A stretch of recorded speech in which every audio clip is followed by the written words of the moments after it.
नमस्ते दोस्तों, एक बार फिर से आपके अपने YouTube channel Anil study official में एक बार फिर से आपका स्वागत करते हैं। तो आज हम आपके लिए लाए हैं BA6 सेमेस्टर हिंदी पेपर 1 के यूनिट 3, जिसका नाम है हिंदी भाषा की उत्पत्ति तथा विकास। इसके टॉप MCQ क्वेश्चन लाए हैं। इससे पहले वाली क्लास में हमने यूनिट 2 के अति महत्वपूर्ण 50 MCQ क्वेश्चन के बारे में पढ़ा था और ये अगली क्लास है। तो चलिए आज की क्लास शुरू करते हैं। क्वेश्चन नंबर 1, हिंदी भाषा का संबंध किस परिवार से है? तो हिंदी भाषा का संबंध भारोपीय इंडो यूरोपीय परिवार यानी कि ऑप्शन नंबर 20 का करेक्ट आंसर होगा। अगला क्वेश्चन है, हिंदी की आदि जननी कौन सी भाषा है? तो हिंदी की आदि जननी जो है वो संस्कृत भाषा मानी जाती है, यानी कि इसका option number D correct answer होगा। अगला क्वेश्चन है क्वेश्चन नंबर 3, हिंदी शब्द मूलतः किस भाषा का शब्द है? तो हिंदी शब्द जो है वो फारसी भाषा का शब्द है, यानी कि इसका option number C correct answer होगा। अगला क्वेश्चन है, हिंदी भाषा के विकास का सही अनुक्रम कौन सा है? तो हिंदी भाषा का सही विकास अनुक्रम जो है ऑप्शन नंबर बी हिंदी अपभ्रंश है। इसके बाद अगला क्वेश्चन देखते हैं, पश्चिमी हिंदी का विकास किस अपभ्रंश से हुआ? पश्चिमी अपभ्रंश का विकास सौर श्रेणी अपभ्रंश से होगा, यानी कि इसका जो है option number B correct answer होगा। इसके बाद अगला क्वेश्चन देखते हैं, क्वेश्चन नंबर 6, पूर्वी हिंदी का विकास किस अपभ्रंश से माना जाता है? तो पूर्वी हिंदी का अपभ्रंश जो माना जाता है वो माना जाता है अर्धमगधी अपभ्रंश, यानी कि इसका option number C correct answer होगा।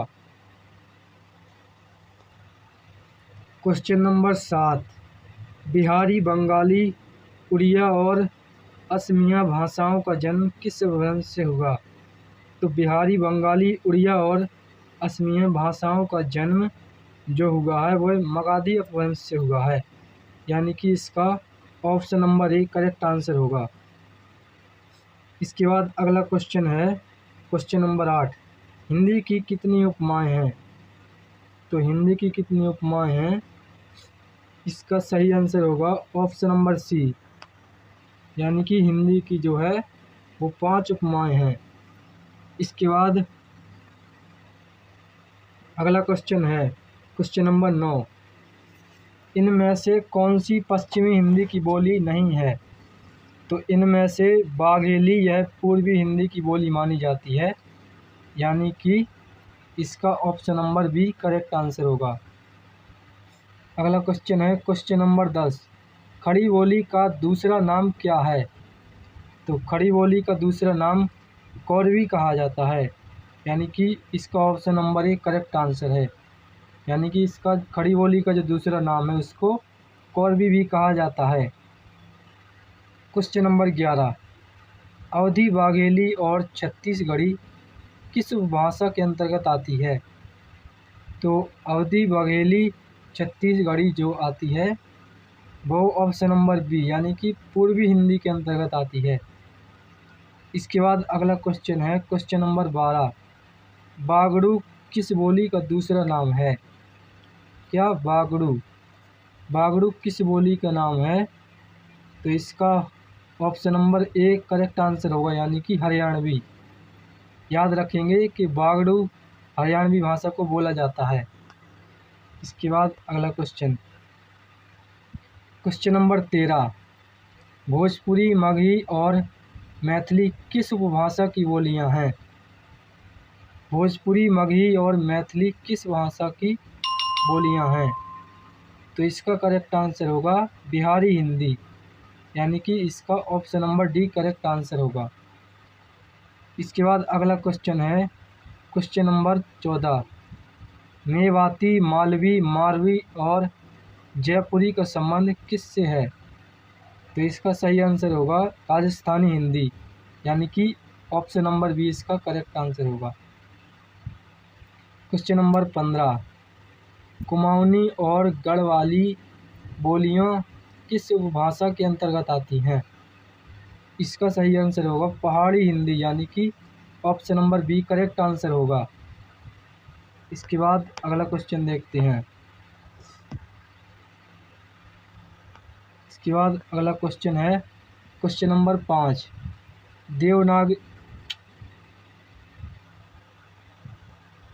क्वेश्चन नंबर 16, देवनागरी लिपि का विकास किस प्राचीन लिपि से हुआ है? तो देवनागरी लिपि का विकास हुआ है ब्राह्मी लिपि से हुआ है, यानी कि इसका option number B correct answer होगा। क्वेश्चन नंबर 17, भारतीय संविधान के किस अनुच्छेद में हिंदी को संघ की राजभाषा घोषित किया गया है? तो भारतीय संविधान के जो अनुच्छेद 343 है उसमें हिंदी को राजभाषा घोषित किया गया है, यानी कि इसका option number B correct answer होगा। क्वेश्चन नंबर 18, संविधान के किस भाग में राजभाषा का प्रावधान है? तो संविधान के भाग 17 में राजभाषा का प्रावधान है, यानी कि इसका option number B correct answer होगा। हिंदी दिवस कब मनाया जाता है? क्वेश्चन नंबर 19 है, हिंदी दिवस कब मनाया जाता है? तो ये आप सभी को पता होना चाहिए कि हिंदी दिवस जो मनाया जाता है वो 14 सितंबर को मनाया जाता है। इसके बाद अगला क्वेश्चन है क्वेश्चन नंबर 20, विश्व हिंदी दिवस कब मनाया जाता है? तो विश्व हिंदी दिवस मनाया जाता है 10 जनवरी को, यानी कि इसका option number B correct answer होगा। अगला क्वेश्चन है क्वेश्चन नंबर 21, संविधान की 8वीं अनुसूची में वर्तमान में कितनी भाषाएं शामिल हैं? तो संविधान की 8वीं अनुसूची में 22 भाषाएं सम्मिलित हैं, यानी कि इसका option number C correct answer होगा। क्वेश्चन नंबर 22, प्रथम राजभाषा आयोग का गठन कब हुआ था? तो प्रथम राजभाषा आयोग का गठन जो हुआ था 1955 ईस्वी में हुआ था, यानी कि option number B correct answer होगा। क्वेश्चन नंबर 23, प्रथम राजभाषा आयोग के अध्यक्ष कौन थे? प्रथम राजभाषा आयोग के अध्यक्ष जो थे पीवी खेर, बाल गंगाधर खेर थे, यानी कि ऑप्शन नंबर सी इसका करेक्ट आंसर होगा। 24, भारतीय संविधान के किस अनुच्छेद में हिंदी भाषा के विकास के लिए निर्देश दिए गए हैं? तो भारतीय संविधान के किस अनुच्छेद में हिंदी भाषा के विकास के लिए निर्देश दिए गए हैं? तो इसका सही आंसर होगा अनुच्छेद 351, यानी कि ऑप्शन नंबर डी इसका करेक्ट आंसर होगा। क्वेश्चन नंबर 25, अपभ्रंश भाषा का वाल्मीकि किसे कहा जाता है? तो अपभ्रंश वाल्मीकि कहा जाता है जो स्वयंभू को कहा जाता है, यानी कि ऑप्शन नंबर बी इसका करेक्ट आंसर होगा। क्वेश्चन नंबर 26, पुरानी हिंदी का नामकरण किसने किया था? पुरानी हिंदी का नामकरण जो किया था ऑप्शन नंबर इसका होगा option number B Chandradhar Sharma Guleri, यानी कि चंद्रधर शर्मा गुलेरी ने पुरानी हिंदी का नामकरण किया था। क्वेश्चन नंबर 27, अवहट्ट क्या है? अवहट्ट जो है अपभ्रंश का परावर्ती विकसित रूप है, option number B correct answer होगा।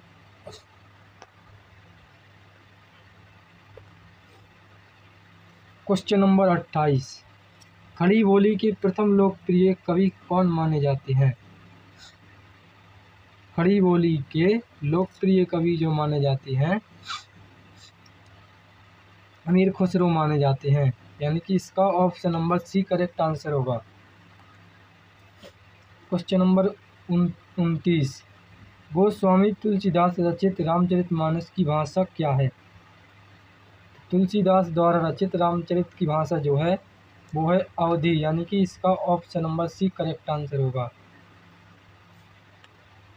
क्वेश्चन नंबर 30, सूरदास ने अपने काव्य की रचना मुख्य रूप से किस भाषा में की है? ऑप्शन नंबर 30, इसका ऑप्शन नंबर बी होगा सही, ब्रज भाषा में। यानी कि सूरदास ने अपने काव्य की रचना मुख्य रूप से ब्रज भाषा में की है। ब्रज भाषा में इसलिए की है क्योंकि सूरदास जो हैं ब्रज भाषा के प्रमुख कवियों में से एक माने जाते हैं। यह आप लोगों को पता होना चाहिए। इसके बाद अगला क्वेश्चन आपकी स्क्रीन पर है, क्वेश्चन नंबर 31।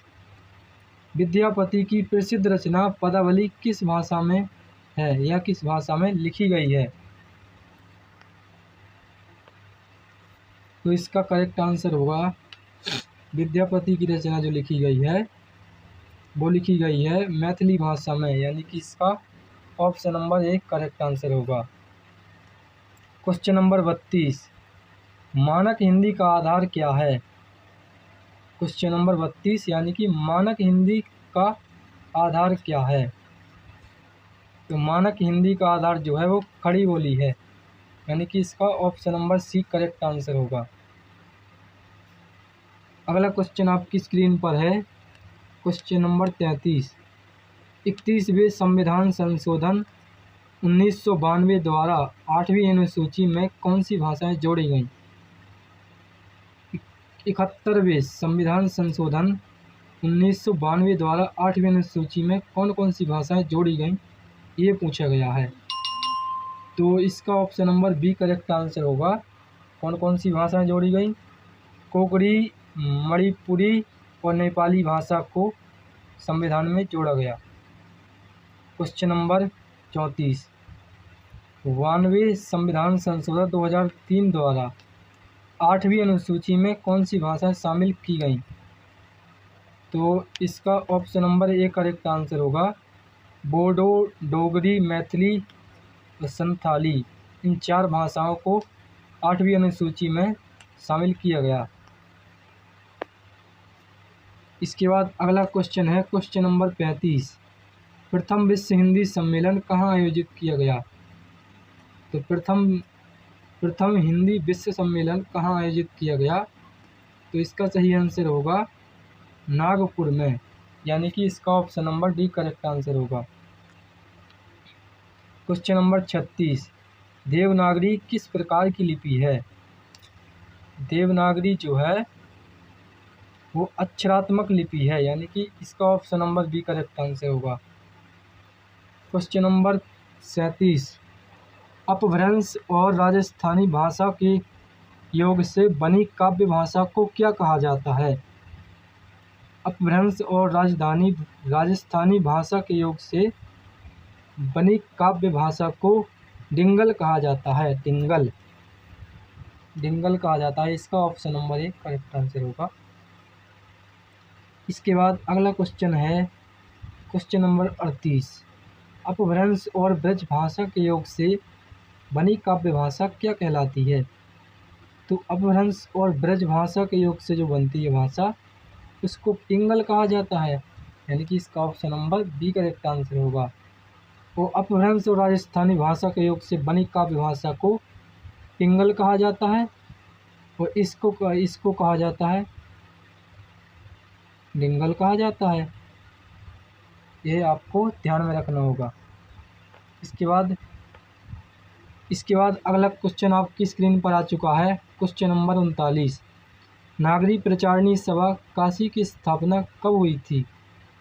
तो नागरी प्रचारणी सभा काशी की स्थापना 1893 ईस्वी में हुई थी, यानी कि इसका ऑप्शन नंबर 1 करेक्ट आंसर होगा। इसके बाद अगला क्वेश्चन है, क्वेश्चन नंबर 40। हिंदी साहित्य सम्मेलन प्रयाग की स्थापना कब हुई थी? तो हिंदी साहित्य सम्मेलन प्रयाग की स्थापना 1910 ईस्वी को हुई थी, यानी कि इसका option number B correct answer होगा। इसके बाद अगला क्वेश्चन है, क्वेश्चन नंबर 41। दक्षिण भारत की हिंदी प्रचार सभा का मुख्यालय कहाँ स्थित है? दक्षिण भारत हिंदी प्रचार सभा का मुख्यालय मद्रास, चेन्नई में स्थित है, यानी कि इसका option number C correct answer होगा। इसके बाद अगला क्वेश्चन है, क्वेश्चन नंबर 42। महात्मा गांधी ने किस भाषा को राष्ट्रभाषा बनाने का समर्थन किया था? तो महात्मा गांधी ने हिंदुस्तानी उर्दू का मिश्रित रूप उसको राष्ट्रभाषा बनाने का समर्थन किया था, यानी कि ऑप्शन नंबर बी इसका करेक्ट आंसर होगा। इसके बाद अगला क्वेश्चन आपकी स्क्रीन पर है, चलिए उसको देखते हैं। क्वेश्चन नंबर 43, सिंधी भाषा का विकास किस अपभ्रंश से हुआ था? तो सिंधी भाषा का विकास ब्रजड़ अपभ्रंश से हुआ था, यानी कि इसका option number A correct answer होगा। इसके बाद अगला क्वेश्चन जो है क्वेश्चन नंबर 44, पंजाबी भाषा का विकास किस अपभ्रंश से माना जाता है? तो पंजाबी भाषा का जो अपभ्रंश माना जाता है वह साची या टक से माना जाता है, इसका option number B correct answer होगा। अगला क्वेश्चन है क्वेश्चन नंबर 45, वर्तमान में हिंदी की कुल कितनी बोलियां मानी जाती हैं? तो वर्तमान में हिंदी की 17 या 18 बोलियां मानी जाती हैं, option number B correct answer होगा इसका। क्वेश्चन नंबर 46, अपभ्रंश में कुल कितने स्वर थे? तो अपभ्रंश में कुल 8 स्वर थे, इसका option number A correct answer होगा। अगला क्वेश्चन आपकी स्क्रीन पर है, भारत में हिंदी को आप किस वर्ग में रखेंगे? तो भारत में हिंदी को आप राजभाषा यानी कि राजभाषा के वर्ग में रखेंगे, इसका option number A correct answer होगा।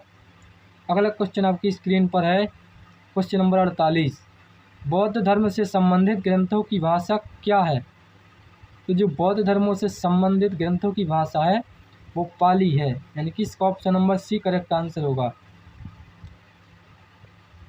अगला क्वेश्चन है क्वेश्चन नंबर 49, जैन साहित्य मुख्य रूप से किस भाषा में लिखा गया है? तो जैन साहित्य मुख्य रूप से प्राकृतिक भाषा में लिखा गया है, ऑप्शन नंबर बी इसका करेक्ट आंसर होगा। इसके बाद आज का आखिरी क्वेश्चन है, राजभाषा अधिनियम कब पारित हुआ था? यानी कि जो आज का आखिरी क्वेश्चन है क्वेश्चन नंबर 50, उसमें पूछा गया है कि राजभाषा अधिनियम कब पारित हुआ था?